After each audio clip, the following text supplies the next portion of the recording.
Menutup tahun 2022, pengurus Persatuan Wartawan Indonesia Sumatera Selatan menggelar pengajian bersama serta diskusi refleksi tahun. Syukuran yang diskusi refleksi akhir tahun dipusatkan di Sekretariat PWI Sumsel yang berada di Jalan Supeno, Talang Semut, Bukit Kecil, Palembang. Kegiatan tersebut dipimpin Ketua PWI Sumsel, Haji Firdaus Komar, yang juga menjadi narasumber dalam diskusi refleksi akhir tahun bersama Ketua SMSI Sumsel, John Heri, dan Ketua LBH PWI Sumsel, Mulyadi.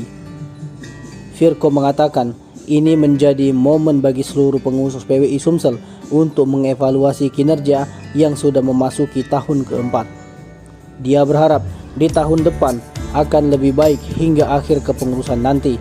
Dia berpesan menjadi pengurus ada 3 hal, yakni harus menghibahkan waktu, kedua harus menghibahkan sumber daya yang punya, dan ketiga harus menghibahkan gagasan. Terlepas dari itu, Firko selalu mengingatkan kepada insan pers, terkhusus para anggota PWI, harus memberikan contoh yang baik dalam kerja jurnalistik. Tim Liputan Sumsel Update TV melaporkan.